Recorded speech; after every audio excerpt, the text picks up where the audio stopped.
Hi there, welcome to Superphysics. This is the question 7 and final question of the WJEC AS Physics exam Unit 1. This is the new specification of the summer 2016 paper. Okay, question 7 is about momentum. It's a very straightforward standard opening question here. Momentum is a vector. What is a vector? So a vector is a quantity with size and direction. Essentially, a vector is any quantity which you can point at which it goes. For example, force or velocity or displacement, anything we can point where it goes is a vector quantity. The opposite being scalar, which is just the amount of something, which is something like mass or speed or density. They're all scalar quantities. So that's quite a standard, nice, easy starter. 7b, we've got a graph showing how the momentum of two railway wagons, A and B, varies with time. The collision takes place between 0.3 and 0.5 seconds, and after the impact, the wagons remain joined together. Okay, so they essentially become one object. Explain with suitable calculations how the graph shows that external forces on the system are negligible. So momentum is conserved.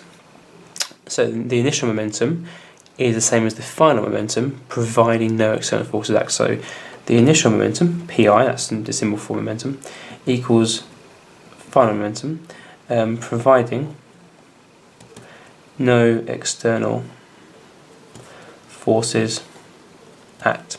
So the initial momentum is equal to 30,000, don't forget the axis there is 10 to the power 3, so it's 30,000 plus wagon B, which is 15,000, gives you 45,000 kilograms meters per second. The final momentum is going to be 27,000 plus 18,000, which equals 45,000 kilograms meters per second. So the initial momentum and the final momentum are exactly the same, and therefore we can see that there's no external forces acting on the system. Okay, let's move on to question 7b, part II. So, calculate the final velocity of the two wagons given that the total mass of wagon A and B together is 25,000 kilograms. Well, if we know the final momentum is 45,000 from the previous question, so P equals mv. If we know, which we do, the final momentum is 45,000, we've now been told the mass, it's simple to work out the velocity. So velocity equals momentum over mass. So the momentum is 45,000. The mass of the two wagons together is 25,000. So 45,000 divided by 25,000 gives you an answer of 1.8 meters per second. Part C, part I. State Newton's second law of motion in terms of momentum. So Newton's second law of motion, in terms of symbols, it's F equals delta P over delta T. What that means is this F is the resultant force. So the resultant force equals the rate of change of momentum. And that essentially is Newton's second law of motion in terms of momentum. Okay? Part 2. Determine from the graph the resultant force on wagon A during the collision. So now, because you've got part I, part II, the questions are linked together. So Newton's second law, resultant force is delta P over delta T. So, on wagon A, let's look at the graph. The change of momentum on wagon A goes from 30,000 down to about 18,000. So the change of momentum is 30,000 down to 18,000. Okay? That's the change.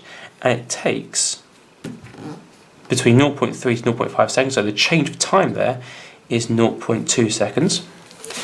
So we do 30,000 minus 18,000 Divide that by 0.2, gives you 60,000 newtons.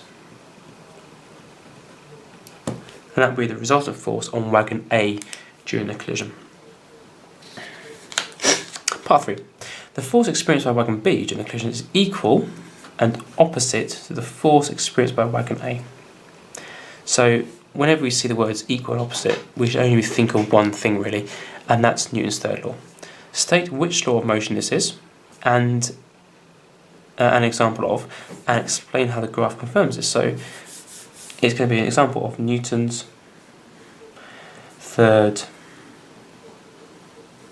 law, gives me 1 mark, and how the graph confirms this. So the force on wagon B from wagon A is the same as the force on wagon A from wagon B.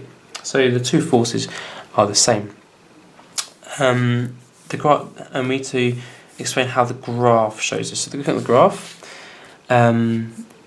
both wagons experience the same change. So if we look at wagon B, it goes from 15,000 up to 27,000. That's a change of 12,000. Wagon A is 30,000 down to 18,000. It's a change of 12,000. So the changes of momentum are the same, and it takes the same time for the momentum to change. Okay, so we can say Newton's third law. The graph shows this by the same change of momentum in the same time. Okay, you always look at it in terms of looking at Newton's second law. F equals delta P over delta T, rate of change of momentum. Look at the graph. Delta P over delta T is the gradient. So the gradient of this line is the force. Now, the forces are in the opposite direction, so the gradients are the same, but one has a negative sign. So the magnitude of the gradients are the same. Okay, so that's another way to think about it. So you could say the magnitude of the gradients are the same. So if you ignore the direction of the forces and just look at how big the forces are, they are exactly the same because the gradients of the line are exactly the same, except one's negative, the other's positive. Okay, that is the end of the exam paper. If you've got any comments or questions about question 7, please leave them below. Make sure you have a look at question parts 1 to 6 previously to see a walkthrough of all the previous questions.